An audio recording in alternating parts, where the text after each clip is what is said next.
पार्थाय प्रतिबोधितां भगवता नारायणेन स्वयं व्यासेन ग्रथितां पुराणमुनिना मध्ये महाभारतम् अद्वैतामृतवर्षिणीं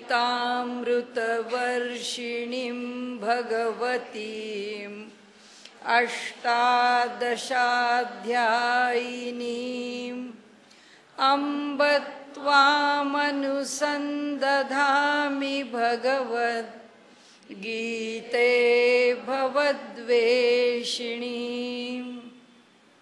प्रपन्नपारिजाताय स्तोत्रवेत्रैकपाणये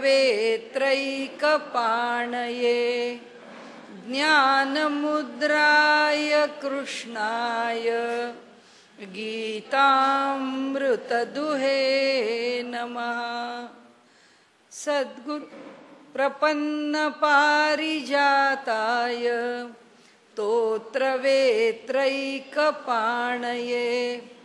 ज्ञानमुद्राय कृष्णाय गीतामृतदुहे नमः। सद्गुरुं सच्चिदानन्दं केवलं करुणाकरं ज्ञानयोगेश्वरं वन्दे ज्ञानदेवं पुनः पुनः। आपला 5वा अध्याय चालू आहे। 14व्या श्लोकापासून आपण सुरुवात करूया। 5व्या अध्यायामध्ये कर्माचा विचार आणि संन्यास विचार, कर्म संन्यास आणि जो शरीराने म्हणजे वस्त्र संन्यास, या दोघांच्या मधला फरक किंवा या दोघांमधली एकता, त्यातली कर्म संन्यासाची श्रेष्ठता ही भगवंतांनी इथे प्रतिपादून दाखवली आहे की 4 आश्रमांच्या मध्ये संन्यासाश्रमाचा स्वीकार करणं हे वस्त्र संन्यासानी, प्रत्यक्ष विधिवत आश्रम संन्यासानी निश्चितच विशेष आहेच किंवा तसं स्वीकारलं जावं।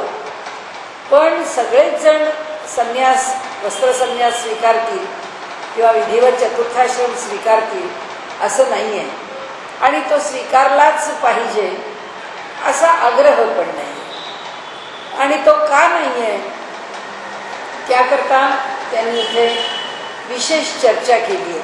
त्या चर्चेत त्यांनी म्हटलंय की कर्माच्या ठिकाणी, कर्मफलाच्या ठिकाणी, कर्माच्या आरंभाच्या ठिकाणी वृत्ती जर संन्यस्त असेल तर प्रत्यक्ष वस्त्र संन्यासाची काय आवश्यकता आहे, प्रत्यक्ष आश्रम संन्यासाची काय आवश्यकता आहे, आणि त्याची चर्चा त्यांनी पुढे चालू ठेवली आहे। आज आपण बघू त्याच्यामध्ये त्यांनी असा संन्यासी म्हणजे कर्माच्या ठिकाणी संन्यास स्वीकारून व्यवहार करणारा जो संन्यासी आहे त्याची लक्षणं काय तेही इथे सांगितलेलं आहे। आणि म्हणून आता आज आपण 14वा श्लोक बघताना त्याला मागचा भाग विशेष पुन्हा न घेता आपण ज्ञानेश्वरीच्या ज्या ओव्या आहेत त्या आधी बघून घेऊ, कारण हा अध्याय लहान आहे। 180 ओव्या आहेत या अध्यायामध्ये आणि आपल्या जवळजवळ 75 ओव्या झालेल्या आहेत। आणि 1, 2 किंवा 3 भागामध्ये हा जेव्हा अध्याय पुरा होईल तेव्हा त्याचा एकत्रित विचार आपल्याला कर्मसन्यास आणि संन्यास याच्यामध्ये त्यांनी माऊलींनी आपलं विवरण काय केलं आणि भगवंतांनी काय स्वरूपामध्ये प्रकट केला। न कर्तृत्वं न कर्माणि लोकस्य सृजति प्रभुः न कर्मफलसंयोगं स्वभावस्तु प्रवर्तते। न कर्तृत्वं न कर्माणि, म्हणजे कर्तृत्व म्हणजे व्यापार, कर्मव्यापार, तो जो कर्मव्यापार आहे त्यातला, किंवा न प्रत्यक्ष कर्म भगवंत करतो केव्हा किंवा कुठे, लोकस्य सृजति प्रभुः, ह्या संबंध जगताला निर्माण करणारा भगवंत किंवा परमात्मा प्रत्यक्ष यातलं काही करत नाही। त्याला ही सगळी सृष्टी घडवायची म्हणजे आता काय करायचं, हे किती भराभर आम्हाला काम करावं लागेल, हे किती दिवसात झालं पाहिजे, याचं नियोजन काय, आणि मग मी काय त्याच्याकरता साधनं घेऊ, म्हणजे त्याचं उपादान कारण कोणतं घेऊ, त्याचं निमित्त कारण म्हणून मी कोणतं स्वरूप स्वीकारू. भगवंत या कशाच्या भानगडीमध्ये पडत नाही. भगवंताला यात पडावंच लागत नाही. ते म्हणतात लोकस्य सृजती प्रभू न कर्तृत्वम न कर्माणी. तो ना आपला कर्माचा व्यापार करतो, ना प्रत्यक्ष कर्म करतो. न कर्मफल संयोगम, त्याच्यातून जे निर्माण होतं.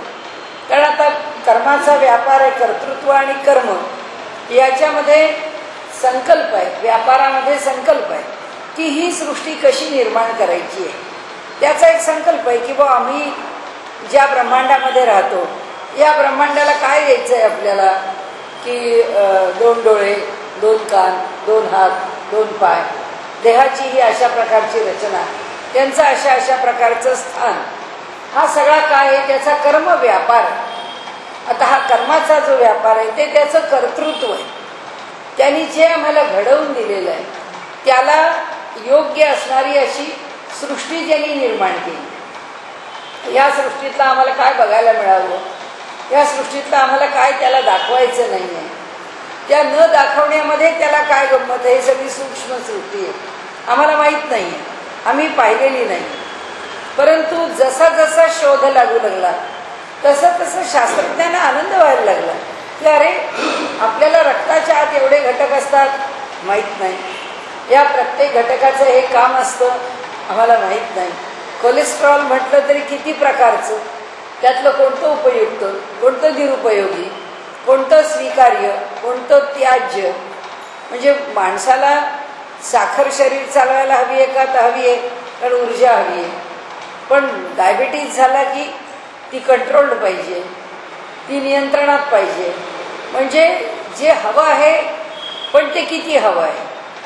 नको आहे तर एकदम साखर कमी केली तर हायपोग्लायसेमिया, पुन्हा तो बिचारा कोमामध्ये जायची भीती आहे. म्हणजे मनुष्याला नेमक्या कोणत्या स्थितीमध्ये ठेवायचं आहे हा भगवंताचा कर्तृत्व व्यापार आहे. त्यांनी आम्हाला आरोग्याची ही भूमिका दिली आहे, समाजात वावरण्याची विशिष्ट भूमिका दिली आहे. आता प्राणी निर्माण केले, सर्प निर्माण केला. सर्पाचा जो खूप विष आहे आणि त्यांनी जर आम्हाला दंश केला तर त्या सर्पदंशाने मनुष्याचा मृत्यू होऊ शकतो. पण त्याच्यावरती मनुष्याला आकर्षण काय, सर्प आणि सर्पाच्या दंशाचंच आकर्षण आहे. तो मनुष्य आपल्या घरी सर्प पाळतो, म्हणजे नाग पाळतो, त्याचं अगदी बारकासा दंश करून घेतो. ते तेवढं पचवायला लागतो, अंगामध्ये विष अधिक दंश पचवतो. असं करता करता व्यक्ती त्या सर्पाचं विष किती पचवू शकते, किती. म्हणून आपल्याकडे बचनागासारखी वनस्पती दिला इथे दृष्टांत पुढे, की त्याच्यासारखा कंद आहे, तो कंद किती कडू आहे, किती विषारी आहे, किती जहरीला आहे. असं असून सुद्धा त्या कंदाचा, त्या बचनागाचा आपल्याला म्हणजे पचनी पाडणं किंवा त्याच्याशी साथम्य होणं हे किती जण करून बघतात. त्याचं आकर्षण किती लोकांना राहतं. ते का राहतं, कारण भगवंतानी काही गोष्टी अशक्य दिल्या आहेत, काही गोष्टी फार मनाला प्रसन्न करणाऱ्या दिल्या आहेत, काही गोष्टीमध्ये आम्हाला धाडस करायला संधी ठेवली आहे.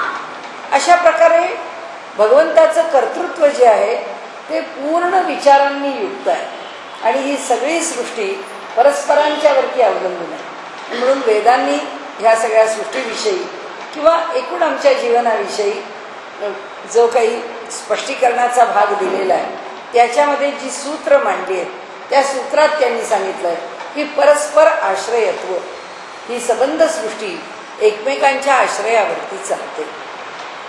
जर शेतामध्ये सर्प न येतील तर उंदीर सगळं आलेलं धान्य खाऊन फस्त करते.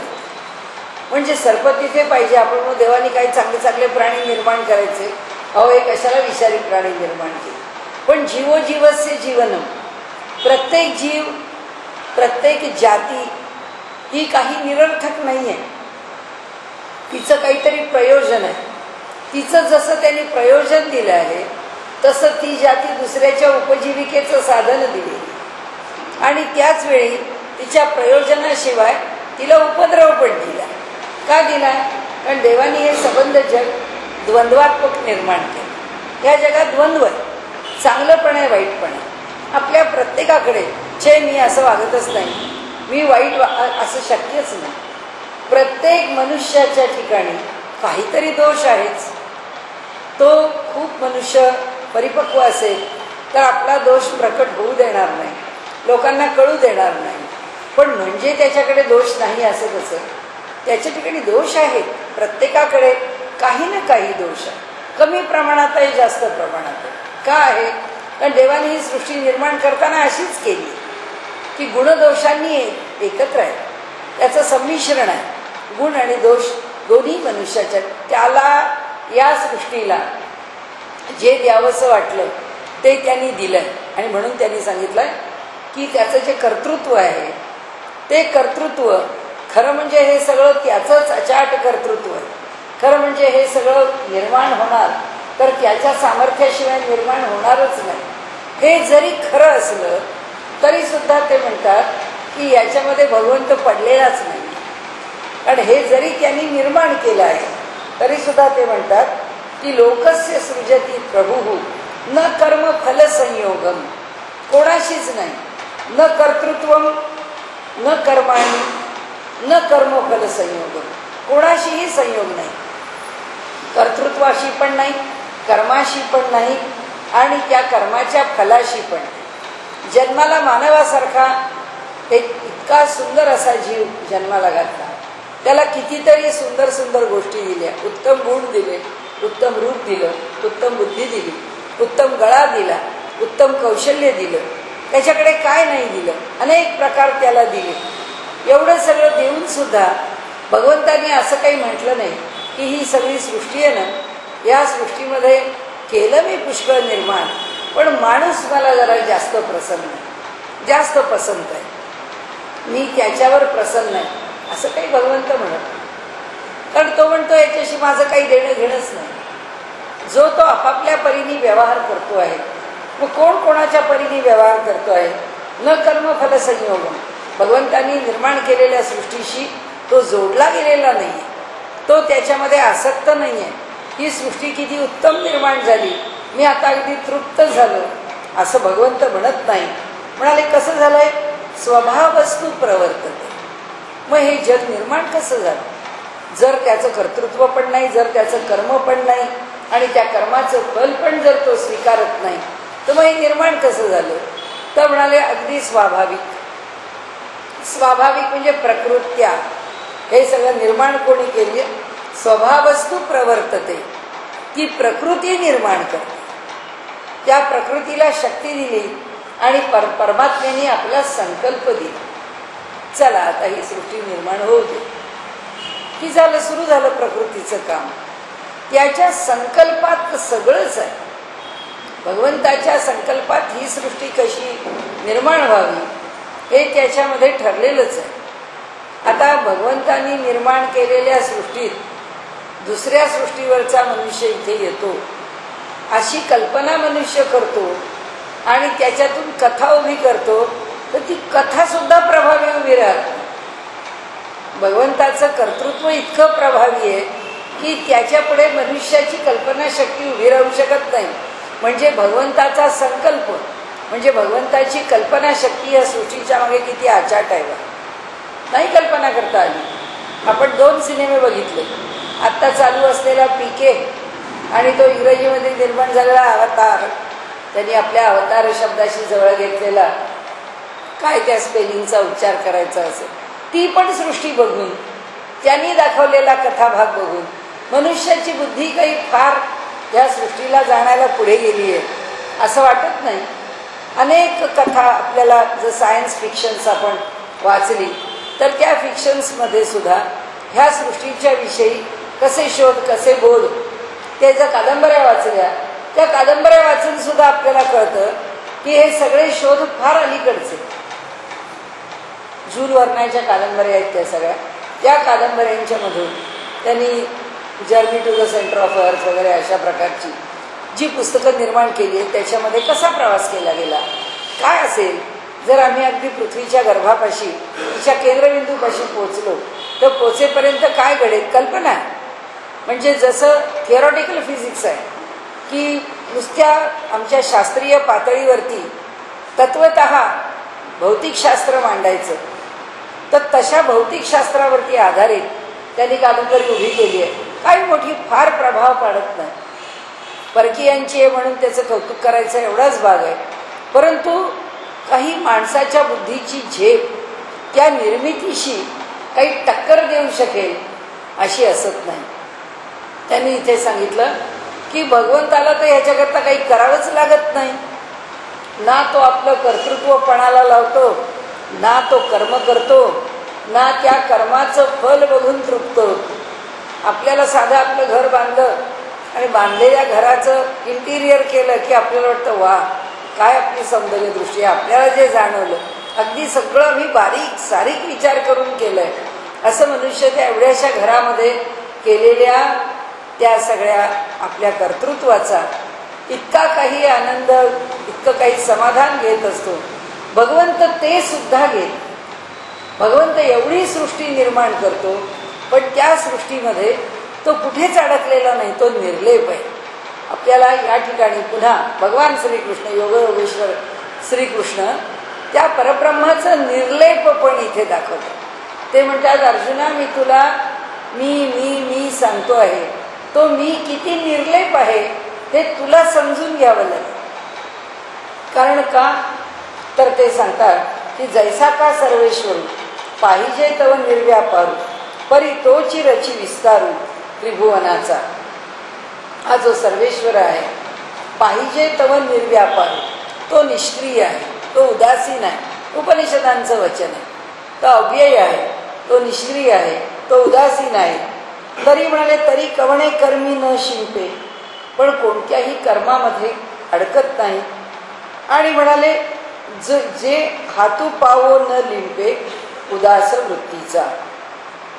आणि ज्याचा कोणताही अवयव शरीर त्याचं त्याकरता वापरावंच लागत नाही, त्याचं कोणतंही सामर्थ्य त्याकरता वापरावंच लागत नाही. त्याचं जे अस्तित्व आहे त्या अस्तित्वाला एक छोटासा ओरखाडा सुद्धा जात नाही. अशा प्रकारे हे जग निर्माण होतं. परी तोची रची विस्तार, परंतु हा सगळा विस्तार त्याची रचना तोच करतो.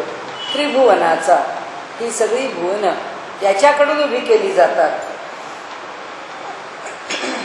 म्हणून त्याला कर्ता म्हणावा तर त्याला कोणत्याच कर्मात अडकवता येत नाही. कसा आहे तो उदास वृत्तीचा, उदासीन आहे.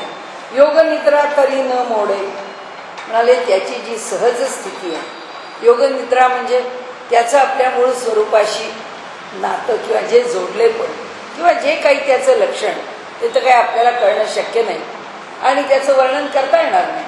पण असा जो तो परमात्मा तो आपल्या मूळ स्थितीपासून काही हललेला नाही.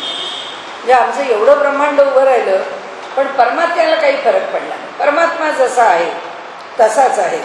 अकर्तेपणा सळू न पडे. सळ म्हणजे घडी, त्याच्या अकर्तेपणावरती एवढीशी सुद्धा घडी पडली नाही. म्हणजे जे असं साफ पसरून कल्पना केली की एक कापड आहे ते अगदी चांगलं साफसूफ करून ठेवलेलं आहे, तर जरा धक्का लागला तर त्या कापडावरती थोडी घडी पडेल, थोडा चुरळलेपण येईल, थोडंसं हलेल. पण मला सळ त्याच्यावरती कुठल्याही प्रकारे सळ पडत नाही, म्हणजे त्याला घडी पडत नाही. म्हणून आपल्याकडे पूर्वी कपड्यांना म्हणायचे की साडीला किंवा कुठल्याही कपड्याला जर रेघा असतील तर त्याला आपल्याकडे सळ म्हणायची पद्धत. घडी पडलं तरी पडली तरी सळ म्हणायचं. आणि म्हणून तर हा शब्द खूप जुना आहे. अकर्तेपणा सळू न पडे. अकर्तेपणाचा त्याच्या ठिकाणी असल्यामुळे कुठल्याही प्रकारे त्या कर्तृत्वाचा त्याला थोडाही धक्का लागत नाही. परी महाभूतांचे दळवाडे उभारी भले, परंतु म्हणाले असंख्य समुदाय या पंचमहाभूतांचे तो निर्माण करतो. आपण पाहतो वृक्षांमध्ये किती प्रकार, एका माशांमध्ये किती. जगभरातली आपण जर ॲक्वेरियम्स पाहत राहिलो तरी सुद्धा पुन्हा कुणीतरी आपल्याकडे काहीतरी त्या माशाची एक वेगळी माहिती देतच असतो. की इतक्या जगभरात लोक शोधून शोधून किती जाती किती गोष्टी, अशा सगळ्याच गोष्टी. आता जिओलॉजीचा विचार केला, नुसता दगडांचा विचार केला, तर जगभरामध्ये दगड कसे बदले, त्या प्रत्येक दगडाची त्याच्या मागची केमिस्ट्री, कसा दगड जन्माला आला, त्याचा इतिहास प्रत्येकाचा वेगळा. साधी भाजी घ्या, महाराष्ट्रातली भाजी घ्या, उत्तरेतली भाजी घ्या, त्या भाजीची चव वेगळी. इथे महाराष्ट्रातला पालक खा आणि गंगा किनाऱ्याचा पालक खा, गंगेच्या किनाऱ्यावरती डोंगराच्या उतरणीवरती लावलेला बटाटा खा. का ते लोक इतका बटाटा खातात आपल्याला कळत. अतिशय चविष्ट, अतिशय मधुर, अतिशय गोड, सगळं बदलत जात. हे सगळे गुणधर्म कसे बदलतात, फार सुंदर ओबीमध्ये त्यांनी शब्द वापरला आहे. आणि ते आपल्याला म्हणतात परी महाभूतांचे दळवाडे, समुदायाच्या समुदाय वापरले. कारण त्या 5 महाभूतांचं जे संमिश्रण आहे ते प्रत्येक पदार्थाबरोबर वेगळं, आणि एक पदार्थ 1000 ठिकाणी आहे तरी प्रत्येक ठिकाणी ते वेगळं. म्हणजे एक बटाटा घेतला, एक केळी घेतली, तरी सुद्धा जिथे जाऊन पहा, जिथे लावली पहा, त्या प्रत्येक स्थानावरचं पाणी आहे, त्या स्थानावरची जमीन आहे, त्याबरोबर बदलते. आपल्याकडे म्हटलंय तसं की नगर जिल्ह्यामध्ये उसाचा उतारा नेहमीच जास्त पडतो, कारण त्याच्यामध्ये एक अमृताचा थेंब पडलाय ना, आणि म्हणून त्या ठिकाणी येणारा जो ऊस आहे त्या ऊसाच्या गळिताला जास्त उतारा मिळतो. हे कुठून आलं? या पंचमहाभूतांचा खेळ आहे. आणि हा पंचमहाभूतांचा खेळ स्थानास्थानावरती आपलं नामरूपात्मक प्रकटीकरण दाखवतो. परी महाभूतांचे दळवाडे उभारी भले, निर्माण होत आहे, होत राहत आहे. प्रत्येक निर्मितीमध्ये भिन्नता आहे, अफाट आहे, अचाट आहे, ज्याची कल्पना करता येत नाही. केवळ ही होणारी सगळी काय आहेत महाभूतांची परम्युटेशन्स, कॉम्बिनेशन्स, यांच्यामध्ये होणारा विविधतेचा भाग आहे. किती टक्के त्या 5 महाभूतातले टक्के काढत बसलो, ही सगळी सृष्टी दिसते आपल्याला, की प्रत्येकामध्ये वैविध्य आलं कुठून. एक माणूस म्हटला तर जगाच्या सुरुवातीपासून अंतापर्यंत एक माणूस काही दुसऱ्यासारखा असणार नाही. त्याची वृत्ती वेगळी, त्याचे स्वभाव वेगळे, त्याचे विचार वेगळे, त्याचे शरीर प्रकृती वेगळी, त्याची दुखणी वेगळी, त्याचे आजार वेगळे, त्यांनी काय आईवडिलांच्याकडनं घेतलं आहे आणि त्यातून काय निर्माण झालंय वेगळं. ते म्हणाले एक भगवंत कुणावर सोपवून देतो, त्या प्रकृतीवर. तिच्यावर सोपवलं की जे घडत राहतं ते चालू राहतं म्हणाले. आणि म्हणून जगाची जीवी आहे परी कवणाचा काही नव्हे. म्हणाले ह्या जगामध्ये तोच भरून राहिलेला आहे. या जगाचा तो तर जीवात्मा आहे. प्रत्येकाच्या हृदयामध्ये ते चैतन्य आहे म्हणून तर तो आहे. म्हणजे तो स्वतः जगाचा जीवी आहे, हा जीव आहे. या ठिकाणी जो जीव या देहाच्या आश्रयाने राहतोय त्या जीवाचा कोण आहे? माऊलींची भाषा आहे ती, अप्रतिम भाषा. तर लोकांना असं वाटेल की काय तत्वज्ञान मांडलंय त्यांनी, काय आम्हाला कळेल अशी सोपी ओवी आहे. कुठे ओवी सोपी आहे? नुसते पंचमहाभूताचे दळभार म्हटलं तरी सुद्धा आमच्या आजच्या शास्त्रज्ञाला सुद्धा त्यांची ही सगळी परम्युटेशन्स, कॉम्बिनेशन्स कळणं अवघड आहे. की का म्हणतात? कारण त्यांना पंचमहाभूतांचं एकत्रीकरण होतं कसं आणि त्या एकत्रीकरणामधून हे जग निर्मितीला येतं कसं, ते काही या कन्क्लुजनला आलेले नाही आहेत, ते काही या निष्कर्षाला आलेले नाही आहेत की केवळ पंचमहाभूतांचा खेळ आहे ज्याच्यातून सृष्टी उत्पन्न झाली. म्हणजे सोनं झालं तरी त्याच्यातूनच, पारा झाला तरी त्याच्यातूनच, याच्यापेक्षा वेगळं काही नाही आहे. आणि हे कळलं कुठून? हे शास्त्र आहे. तुम्हाला शास्त्राला एका विशिष्ट चौकटीत बसवावं लागतं. जगाच्या निर्मितीचं जे शास्त्र आहे ते शास्त्र भारतीयांनी ज्या तऱ्हेने बसवलंय, सांगा कोणी बसवलं? त्यांना कुठल्याही निष्कर्षाप्रत येताच येत नाही. आम्ही ज्या पद्धत मन घेतलं की आपण पूर्वी घेतलेलं आहे की एका मनामध्ये जगाच्या निर्मितीपासून जेव्हा जगाचा शेवट होईल तिथपर्यंत मनुष्याच्या मनात ज्या वृत्ती निर्माण होतील त्या सगळ्या वृत्तींचं वर्गीकरण पतंजलींनी 5च वृत्ती आणि त्याचे 2च भाग केले. वृत्तयः पंचतयः, क्लिष्टा क्लिष्टा.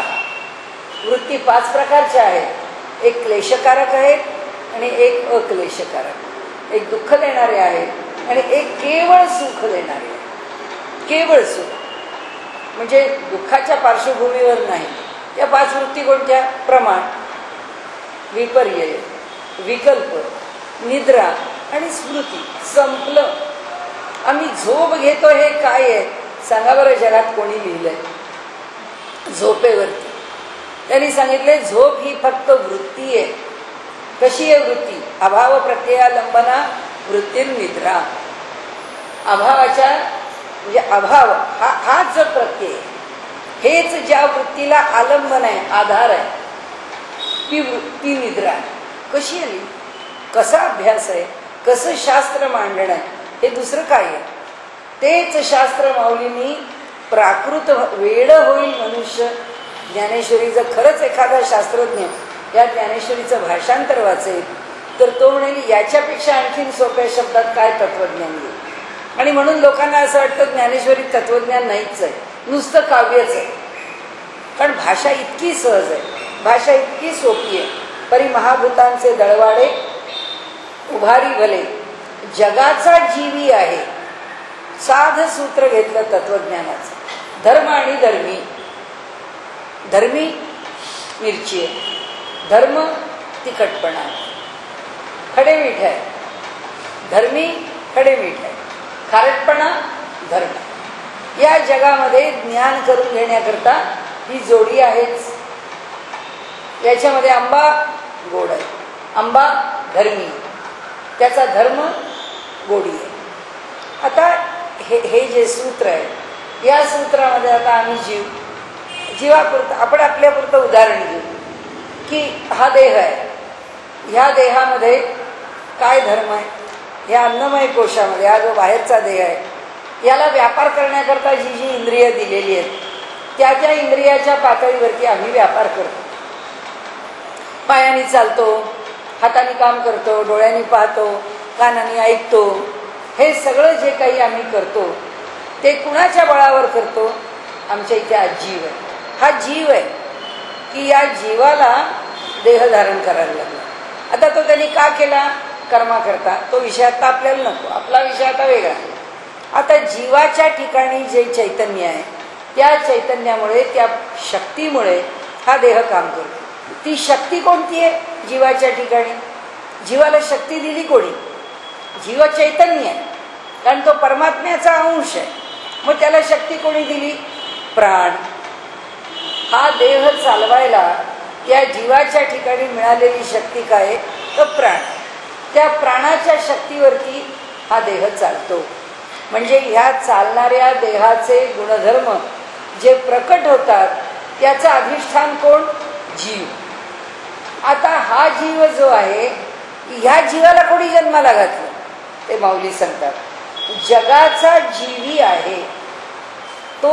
सबंध जग याच्या म्हणजे 2 सिद्धांत 3 सिद्धांत काय 10 सिद्धांत सांगतात. जगाचा जीवी म्हणजे हे सगळं जग चैतन्यमय आहे.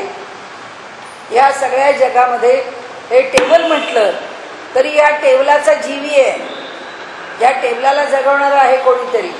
तो कोण आहे? परमात्मा. या जगामध्ये भूमी आहे, तिला जगवणारा कोण आहे? परमात्मा.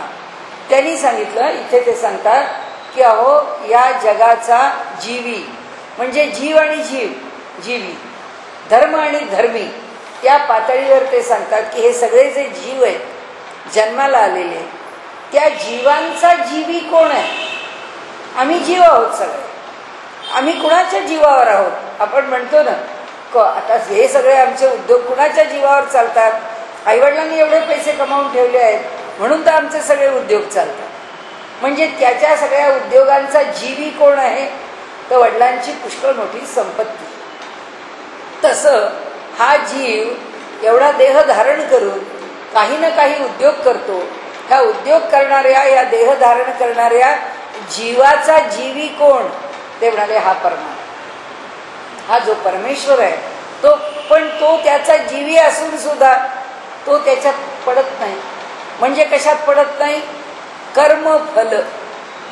त्याचा संयोग नाही. त्यांनी काय निर्माण केलं? आजी या जीवाच्या आश्रय केलं देव. या देहाला काय दिलं? इतका व्यापार करा. कशाच्या आधारावर? कर्माच्या.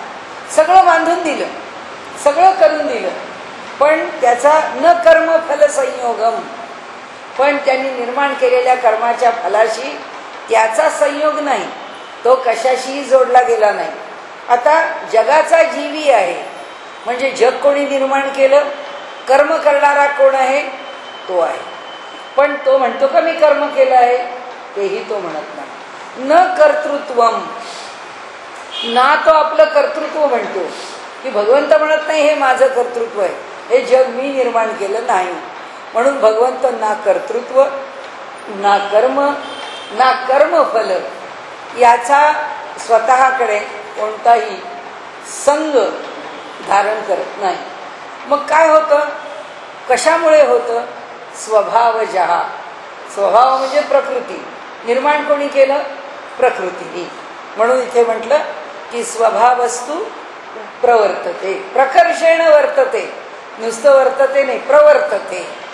वर्तते साधा शब्द आला असता, पण नाही, कारण तो कसा आहे? तो प्रभू आहे. लक्षात घ्या की त्या शब्दाची गंमत आहे. तो प्रभू आहे, तो प्रकर्षेण जगाला निर्माण करणारा, या जगाचं भरणपोषण करणारा, आणि सगळ्यात शेवटी हे सगळे जीव त्याच्या ठिकाणी जाऊन मिळणार आहे असा तो प्रभू. पण निर्माण कोण करते? ही प्रकृती म्हणजे स्वभाव. तो स्वभाव काय आहे? तो प्रवर्तते. अहो त्याला काही करावं लागत नाही. प्रकर्षाने कोण निर्माण करते? ती प्रकृती. शब्दांची योजना आणि त्याचा आनंद बघा. त्या प्रत्येकामध्ये तत्वज्ञान तर दडलेलंच आहे. जो त्याला अनुप्रास साधला आहे, शब्दांची बरोबर चपखल योजना आहे. त्या सगळ्यामध्ये शब्दप्रभू इतके विद्वान व्यास आहेत. व्यासांनी हे जे सगळं त्याचं एडिटिंग केलं आहे, संपादन केलं आहे, बघण्यासारखं आहे. भगवंतानी काय उच्चारलं आहे आणि व्यासांना कसं एडिटिंग आपल्याला माहीत नाही, पण एकापेक्षा एक श्लोक फार सुंदर. परिकवणाचा कही नोहे म्हणाले. परिकवणाचा म्हणजे कुठेही कशाशीही हा काय आहे? जोडलेला नाही. कवणाचा कही नोहे, कुठेही कोणालाही हा जोडलेला नाही. जगची हे होय जाये तो शुद्धीही नेणे. अहो म्हणाले तो जसा कोणाशीही जोडलेला नाही, कशाशीही त्याचं कर्तृत्व जवळ गेलेलं नाही, कशालाही भिडलेलं नाही, कशाचाही संग नाही त्याच्या कर्तृत्वाला, किंवा तो करतो आहे असं त्याच्यापर्यंत पोचतच नाही. म्हणून म्हणाले जगची हे होय जाय. जग निर्माण होतं जातं. कारण आज जन्माला येणाऱ्यांची संख्या किती आहे आणि आज एका दिवसात मरणाऱ्यांची संख्या चालू आहे. प्राणी मरत आहेत, मानव मरत आहेत, जन्माला येत आहेत, प्राणी जन्माला येत आहेत, चालूच आहे. या जगाचं रहाटगाडगं असं चाललेलंच आहे. आणि हे चाललेल्या रहाटगाडग्याची त्याला काही खबर पण नाही आहे, त्याला काही वार्ता नाही, त्याच्यापर्यंत यातलं काही पोचत नाही. ते त्याचं मोठेपण सांगतायत. ना दत्ते कस्यचित पापम न चैव सुकृतम विभू अज्ञानेनावृतम ज्ञानम तेन मुह्यंती जंतवः. म्हणाले ना दत्ते कस्यचित पापम. ईश्वर कोणाचं पाप सुद्धा आपल्या अंगावरती घेत नाही. ना कोणाचं सत्कृत्य म्हणजे पुण्य तो आपल्या ठिकाणी घेत नाही. या दोघांचाही तो धनी नाही. अज्ञानेनावृतम ज्ञानम, केवळ अज्ञानाने आवृत्त, अज्ञानाने झाकलेलं असं जे ज्ञानाचं स्वरूप आहे किंवा असा जो विचार आहे ते काय म्हणतात? तेन मुह्यंती जंतवः. म्हणाले ईश्वरच करता आहे असं वाटून ते मोहित होतात. म्हणून मनुष्य म्हणतो देवा तुला काही माझं बरं बघवलं नाही. अरे देवाला तुझं बरं न बघवायला काय झालं? देव कशाला तुझं वाटोळं करायला येईल? पण माणूस म्हणतो काही नाही हो, देवाच्या दारात काही न्याय नाही. कसं घडलं बघा हे, असं कसं घडवलं? म्हणाले हे कोण बोलतो? अज्ञानाने प्रवृत्त झालेलं ज्याचं ज्ञान आहे तो बोलतो. त्याला असं वाटतं की मी फार मोठी गोष्ट बोलतोय आणि हे माझं. म्हणून त्यांनी अज्ञाने नावृतम अनावृतम म्हणजे ज्ञान, अज्ञाने अनावृतम ज्ञानम. अज्ञानेन आवृत्तम ज्ञानम. अज्ञानाने आवृत्त झाकलं गेलेलं ज्ञान जे आहे तेन मुह्यंती जंतवः. त्यामुळे मनुष्य जो आहे तो आपल्या ठिकाणी मोहित होतो. तो आपल्या ठिकाणी मोहात पडतो. म्हणजे मनुष्याच्या ठिकाणी विचार करण्याची जी भूमिका आहे ती भूमिका इतकी विपरीत आहे. त्याला हे जग देवानीच निर्माण केलं आहे असं वाटून दोष देतो तो देवाला. पाप पुण्य आशेषे कणभर सुद्धा नाही. यासीची असतू न देखे. तो जवळ आहे, आमच्या हृदयात आहे. पुढे सांगतात ना भगवंत, ईश्वर सर्व भूतानाम हृदयेषु तिष्ठत. सगळ्यांच्या हृदयात तो बसून आहे. तो जवळून पाहतोय हा काय करतोय, पाप करतोय का पुण्य करतोय. त्यामुळे एकच दृष्टांत कायम लक्षात ठेवायचा की परमेश्वर जर हे काही करत असेल तर तो जीव दुसऱ्याचा खून करायला, दुसऱ्याची चोरी करायला का प्रवृत्त होतो. ईश्वर जर ह्या कशाशीच निगडीत नाहीये तर, आणि ईश्वर जर त्याच्या प्रत्येक कर्म आणि कर्तृत्वावरती जर लक्ष ठेवून असेल की हे कर, हे करू नको, तर त्यांनी पहिल्यांदा सांगितलं असतं खून करू नको, चोरी करू नको. आपल्याला सांगितलं असतं रागावू नको, चिडू नको, दुसऱ्याला टाकून बोलू नको, अपमान झाला म्हणून दुःखी होऊ नको. वेळोवेळी त्यांनी आपल्याला सांगितलं असतं. तो आमच्या वर्तणुकीवर नियंत्रण ठेवत नाही. फक्त तो हृदयात आहे म्हणून चांगल्याचं स्फुरण होत राहतं. कारण का, त्याचं अस्तित्व, त्याचं जे अस्तित्व आहे ते अस्तित्व स्फुरण रूपाने आम्हाला कळतं. आम्हाला राग आल्याबरोबर आम्ही बोलून जायचं ते बोलून जातो. पुढच्या क्षणी मनात विचारतो आपलं चुकलं, रागवायची काही आवश्यकता नव्हती. आपण कारण नसताना अधिक संतापलो. आता पुढच्या वेळी आपण अधिक दक्ष राहूया. पुन्हा आम्ही तेच करतो. पण हे कोण सांगतो? हे स्फुरण कोणाचं आहे?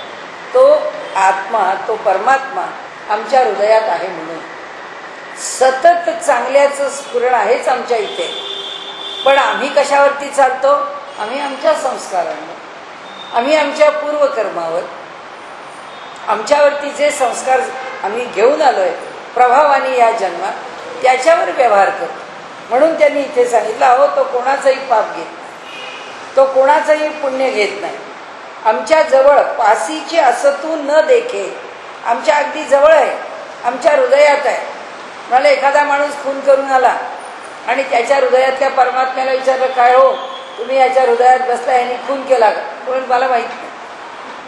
त्यांनी काय केलं मला माहीत नाही. त्याला चैतन्य स्फुरण शक्ती देणं एवढं माझं काम. त्यांनी काय करायचं हे त्यांनी ठरवायचं. म्हणून आणि साक्षीही होऊ न ठके. पुन्हा येरी गोठी कायसी. अहो म्हणाले तो त्याच्यामध्ये पडत नाही. तर मग तो म्हणाले येरी गोठी, दुसरं काय बोलू, दुसरी काय गोष्टी बोलायची. तो साक्षी सुद्धा राहत, तो त्या कर्माचा साक्षी आहे आणि तो साक्षी भावानी ते कर्म करतो आहे किंवा पाहतो आहे. नाही म्हणाले तो या कशातही नाही. आणि म्हणून पुढे ते म्हणतात, पै मूर्तीचे मिळे तो मूर्तची होऊ न खेळे. म्हणाले जसा देहामध्ये तो असून सुद्धा तो परमात्मा त्याचं कोणतं रूप देतो? त्याचं ईश्वर रूप दिलेलं आहे. त्या परमात्म्याने आपल्या मूळ रूपाला धक्का लावलेला नाही. मग हृदयामध्ये चैतन्य देणारा कोण, स्फुरण देणारा कोण, आम्हाला हे करू नको सांगणारा विचार देणारा कोण आमच्यापेक्षा वेगळा? तो ईश्वर आहे, तो परमात्मा नाही. म्हणाले तो जर असा नाही तर एरी गोठी काय असी.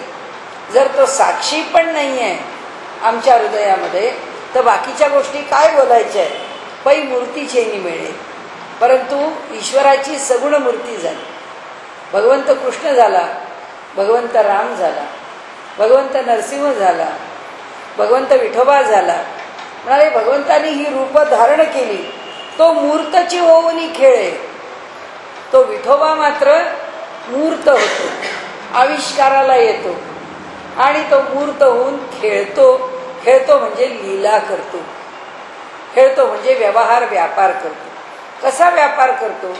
तो मूर्त कशाच्या माध्यमातून होतो? आमच्या उपासनेच्या. उपासनेचा जो मंत्र आहे जय जय रामकृष्ण हरी, या मंत्राचं तुकोबाराय सातत्याने स्मरण करतायत. तर त्यांना दर्शन कोणाचं आहे? त्यांची आराध्य देवता, त्या मंत्राची योजना किंवा त्या मंत्राचा विनियोग हा विठोबा करता आहे, म्हणून त्यांना दर्शन विठोचंच आहे. ते दर्शन विठोबाचंच घेणार आहे. त्यांच्यापुढे शंकर नाही उभा राहणार, त्यांच्यापुढे नरसिंह नाही येऊन उभा राहणार, कारण तो विठोबाचं गुणगान करतो. भगवान श्रीकृष्ण येतील म्हणून बालक्रीडेचे अभंग लिहिलेत, प्रत्येक संतांनी लिहिलेत विठोबाची भक्ती करत असताना. कारण का?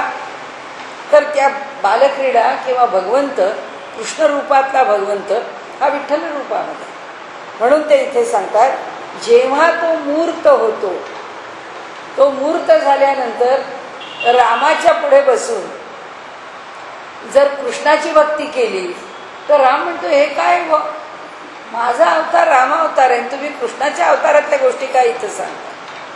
म्हणाले तुम्ही कृष्णाचं स्वरूप वर्णन करा, रामाचं करू नका. म्हणजे जेव्हा तो मूर्त होतो, आणि आम्ही एकदा रामाला उगाच तुलसीदास म्हणत नाही, उगाच नाभादास म्हणत नाही की अरे आमचा आराध्य दैवत कोण समर्थ म्हणत नाही, आमचं आराध्य दैवत राम आहे, बस आम्हाला याच्या पलीकडे काही नाही. आम्ही फक्त जिथे तिथे रामालाच पाहणार आणि कोणत्याही रूपात आम्ही रामच पाहणार. का? कारण आता राम सगुण आहे. त्या उपासनेचं सूत्र इथे ज्ञानेश्वर महाराज आम्हाला प्रकट करून सांगतात. पै मूर्ती चेनी मिळेल, तो मूर्तची होऊन खेळ, तो आकाराला येऊन लीला करतो. तो तुकाराम महाराजांना दर्शन देतो. तुकाराम महाराजांच्या पुढे बालरूपामध्ये वेगवेगळ्या प्रकारचे खेळ करतो आणि ते वर्णन करतात. म्हणतात तो मला दिसतो आहे त्या रूपामध्ये, ज्या रूपात तो खेळतो आहे त्या रूपाचं मी वर्णन करतो आहे. परी अमूर्तपण न मळे दादुले याचे. पण त्या समर्थ परमात्म्याचं जे अमूर्तपण आहे ते काही मोडत नाही. तो राम म्हणून कितीही लीला करो, तो कृष्ण म्हणून कितीही लीला करो, तो नरसिंह म्हणून कितीही लीला करो, पण त्याचं अमूर्तपण, त्याचं परमात्मपण, त्याचं परब्रह्मपण काही मोडत नाही. म्हणाले तो सृजी पाळी संहारी, तो उत्पत्ती स्थिती आणि लय याचा कारक आहे. ऐसे बोलती जे चराचरी ते अज्ञान गा अवधारी पंडुकुमारा. म्हणाले ज्या लोकांना असं वाटतं की ते परब्रह्मच या जगाला जन्माला घालतं, तेच जगाचं भरण पोषण करतं आणि तेच जगाचा संहार करतं, अज्ञानी आहेत म्हणाले. मग कोण करतं? ते चैतन्य, तो परमात्मा, ते परब्रह्म. आपलं जे चैतन्य आहे ते संकल्पाच्या रूपाने उभं करतो आणि त्याच्यामधून जगाच्या निर्मिती करता शक्तीला जन्म देतो, त्याच्याच अंतर्गत. आणि म्हणून तो परमात्मा आणि ती प्रकृती रूप शक्ती, त्या दोघातून कोण जन्माला आले? जन्माला घालणारा ब्रह्मदेव, पालन पोषण करणारा विष्णू आणि संहार करणारा शंकर. कुणाची बाळं आहेत? प्रकृतीची. आधी प्रकृती आहे आणि मग देवता. म्हणून ज्ञानेश्वर महाराज सांगतात की कोणत्याही देवतेला त्या सगुणामध्ये अवतार घेणाऱ्या, त्या सगुणामध्ये लीला करणाऱ्या आणि सगुण भक्तीमध्ये रंगून गेल्यानंतर त्या भक्तीला पुष्टी देणाऱ्या ज्या देवता आहेत त्या देवता म्हणजे परब्रह्म नाही.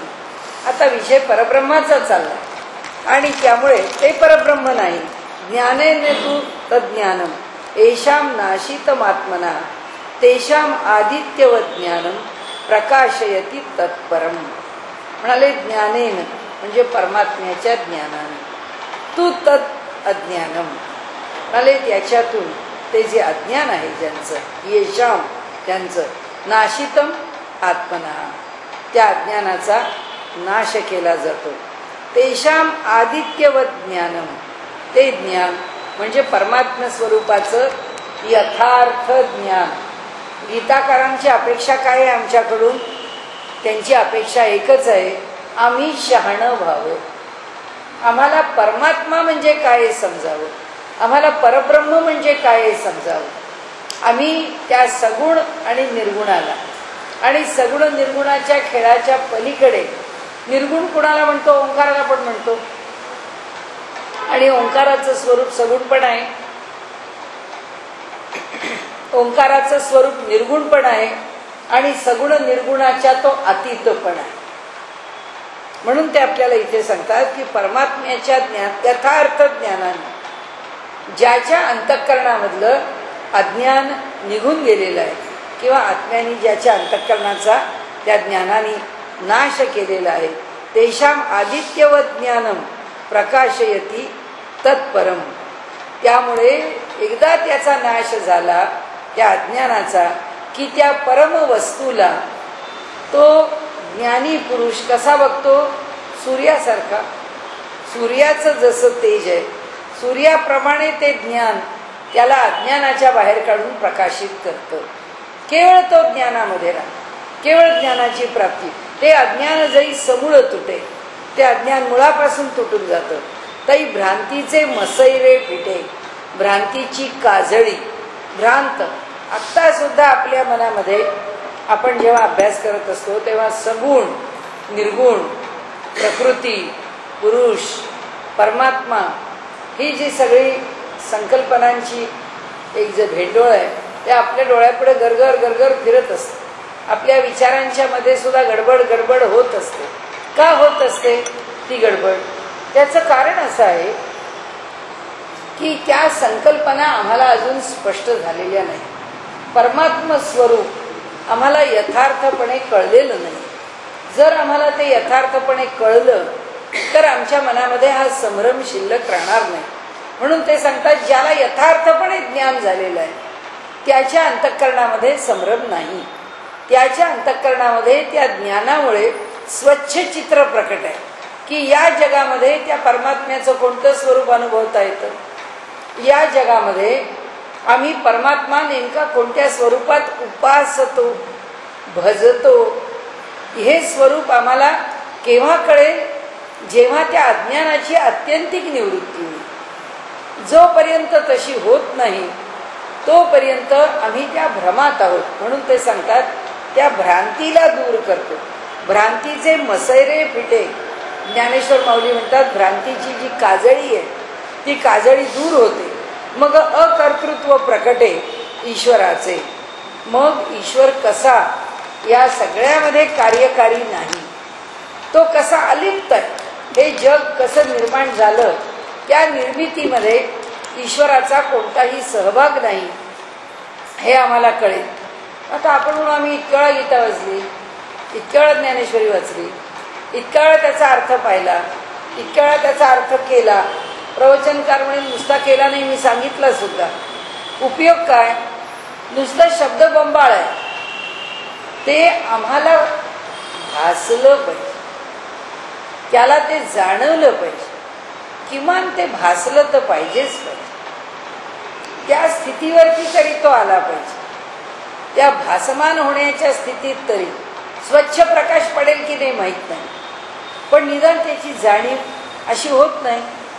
अशी जर झाली असती तर मनुष्याने राग, द्वेष, लोभ, मोह, मत्सर असं काही केलं नसतं. ते ज्ञान झालं की हे अज्ञान फिटणारच आहे.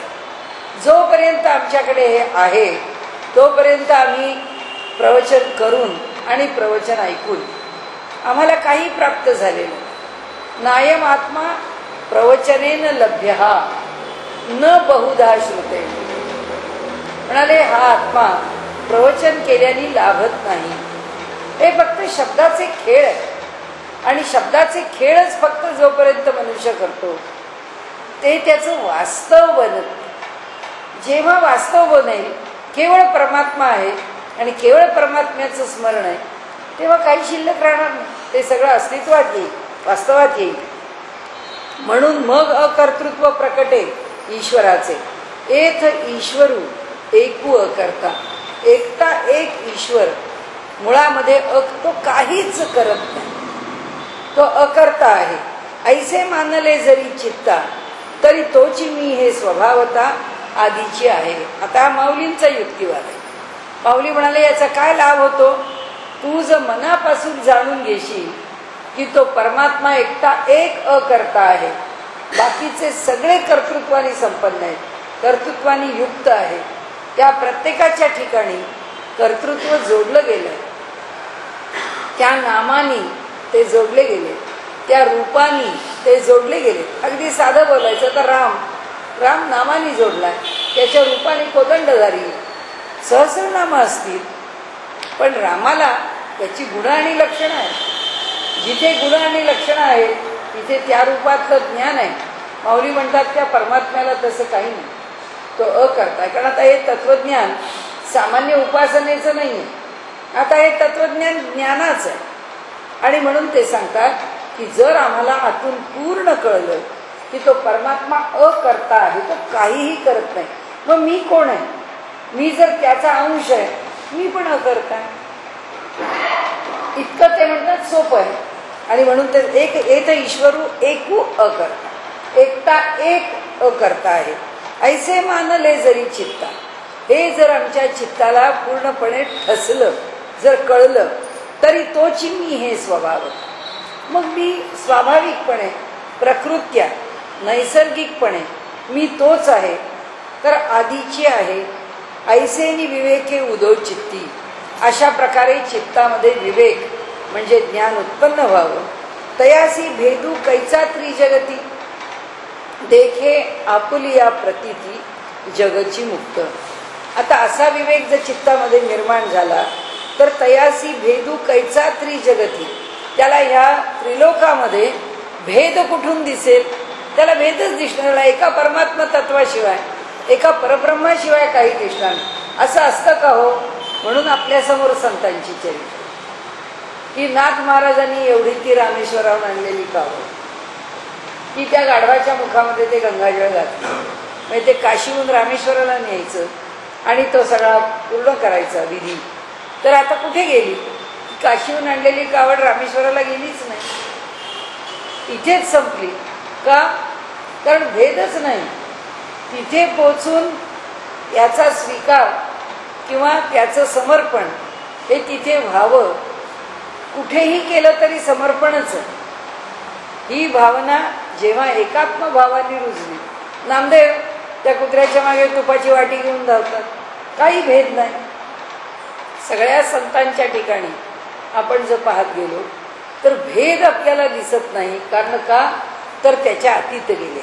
ज्ञान जे आहे तयासी भेदू कैचा त्रिजगती, देखे आपुलिया प्रतीती जगची मुक्त. प्रतीती त्याचा अनुभव, त्यांना आपल्या अनुभवाने हे जग मुक्त दिसतं. मुक्त म्हणजे हा माझा मुलगा आहे असं वेगळं दिसत नाही, हे माझा कुत्रा आहे वेगळं दिसत नाही, हे माझं घर आहे वेगळं मी आहे, ही संकल्पनाच बाध झाली. त्याच्या ठिकाणी जी भावना निर्माण झाली आहे हे सगळंच तो आहे. आणि म्हणून माऊलींची प्रसिद्ध ओळी आहे, हे विश्वची माझे घर, ऐसी मती जयाची स्थिर, किंबहुना चराचर आपणची जा. सगळं काही तोच आहे, कारण मीच आधी तो आहे. मी तो आहे म्हणून हे सगळं जग तो आहे. म्हणून माझ्यापासून जग काही वेगळं आहे किंवा मी त्याला वेगळ्या भावाने पाहू शकतो असं नाही. जगची मुक्त, त्याच्या दृष्टीने हे संबंध जग आहे ते ह्या कोणत्याही नामरूपाच्या शिवाय आहे, म्हणजे नामरूपाच्या पलीकडे आहे, म्हणजे नामरूपापासून मुक्त आहे. आणि म्हणून जैशी पूर्व दिशेचा राहुळी, उदयाची सूर्य दिवाळी. खूप छान दृष्टांत दिला. अले पूर्व दिशेला राहुळी म्हणजे जणू काही राजवाडा, पूर्व दिशेच्या राजवाड्यामध्ये उदयाची सूर्य दिवाळी. अले सूर्य उदयाची दिवाळी साजरी होतीये, म्हणजे सकाळ झाली आहे, पहाट झाली आहे, सूर्योदय झालाय की एरी ही दिशा तियेची काळी काळीवा नाही. त्याबरोबर काय होतं, दुसऱ्या कोणत्याच देशांना काळोख राहत नाही. म्हणजे आपण सकाळी उठलो, सूर्य उगवला की फक्त सूर्याची दिशा म्हणजे पूर्व दिशा तेवढी चांगलं उजाडलंय आणि बाकी सगळ्या दिशा अंधारात आहेत रात्रीसारख्या, असं होत नाही. सगळ्या दिशा आपोआप उजळतात. तसं एक परमात्मा अकर्ता आहे हे ज्ञान झालं की या संबंध विश्वाचं ज्ञान झाल्याशिवाय राहत नाही. आता मला वाटतं आज वेळ संपली असेल तर उद्या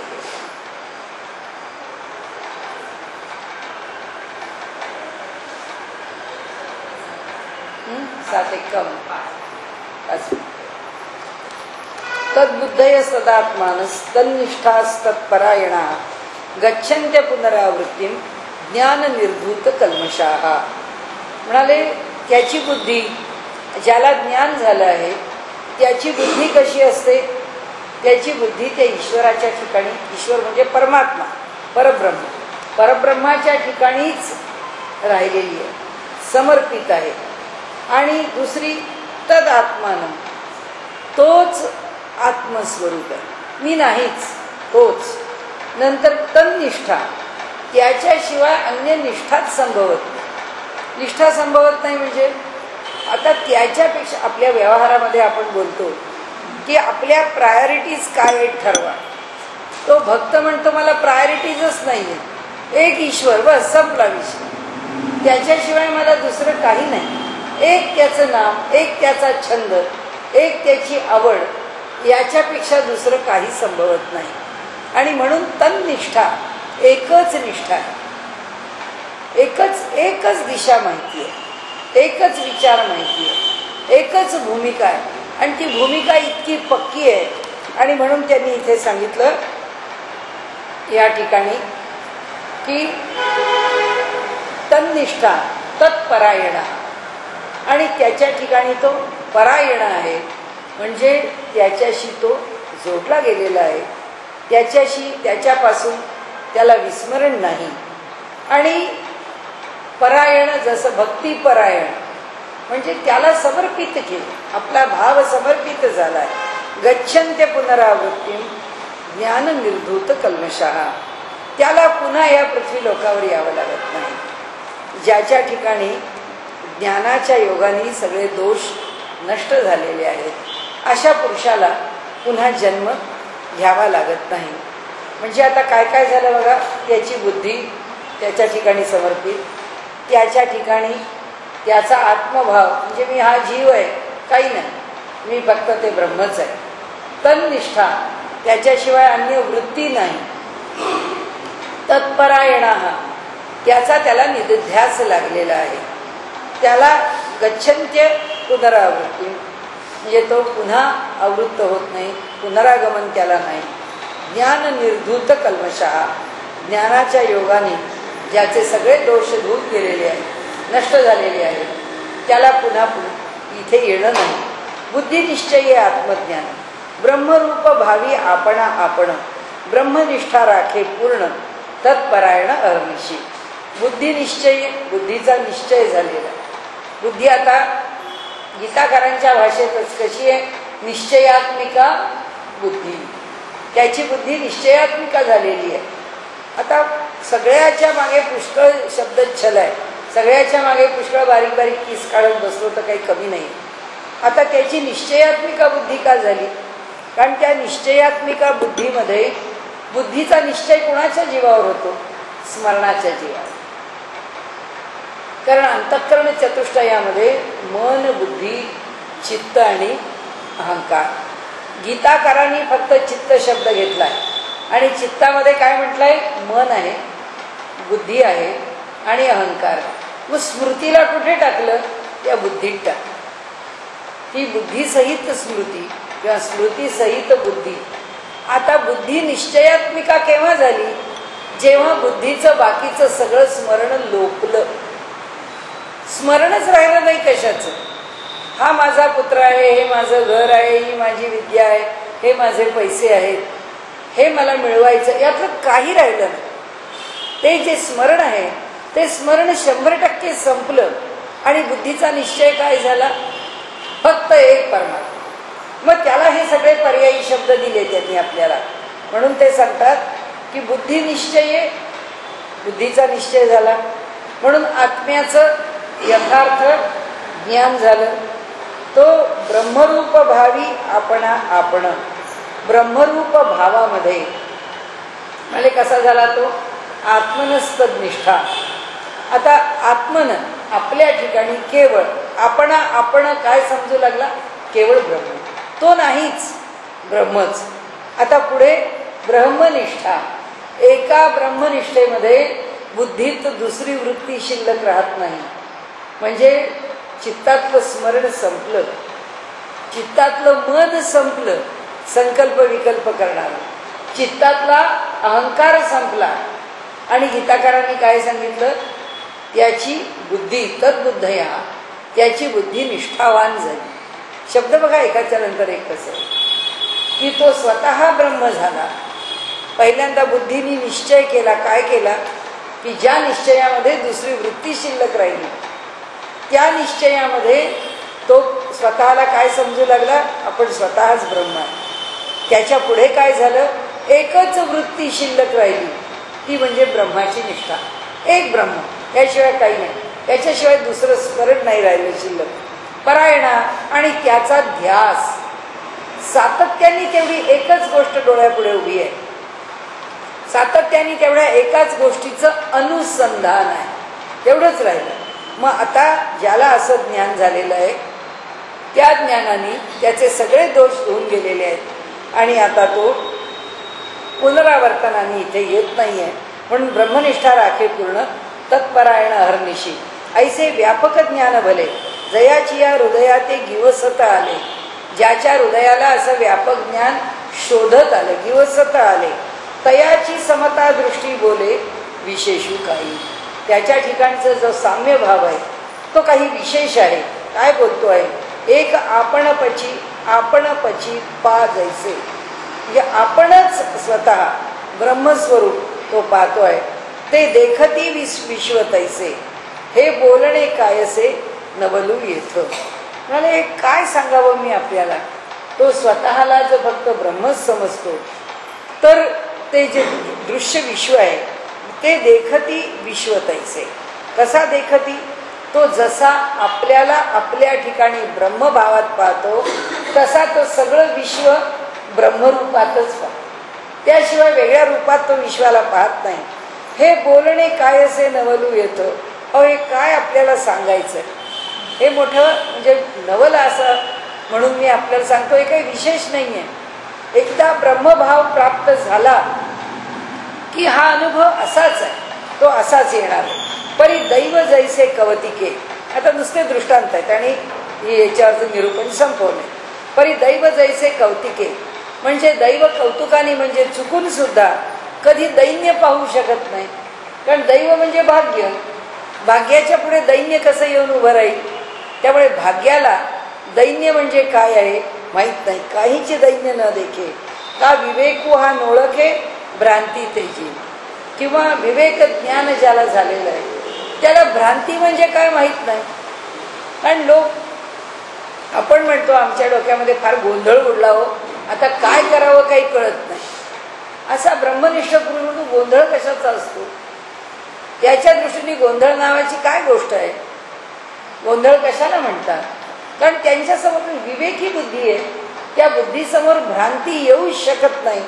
म्हणून ते म्हणतात विवेकू हा नोळखे भ्रांती तेजेवी ना तरी अंधकाराची वाणी. म्हणाले अंधकार वाणी म्हणजे प्रकार. ना तरी अंधकाराची वाणी जैसा सूर्यो न देखे स्वप्नी.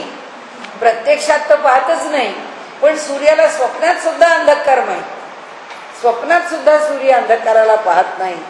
आणि म्हणाले अमृत नायके कानी मृत्यू कथा.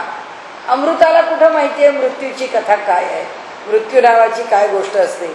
हे असो संतापू कैसा. हे सोडा म्हणाले. 2-3 दृष्टांत झाले. आता शेवटी सांगतो चंद्र न स्मरे जैसा. चंद्राला उष्णता माहिती आहे का, चंद्राला फक्त शीतलताच माहिती आहे, त्याला ताप नावाची काय गोष्ट माहिती नाही. भूती भेदू नेणती तैसा ज्ञानी येते. त्याचप्रमाणे ज्ञानी पुरुषांच्या ठिकाणी भूतमात्रात भेद संभवत नाही. त्यांना वेगळं काही दिसतच नाही एका ब्रह्माच्या शिवाय.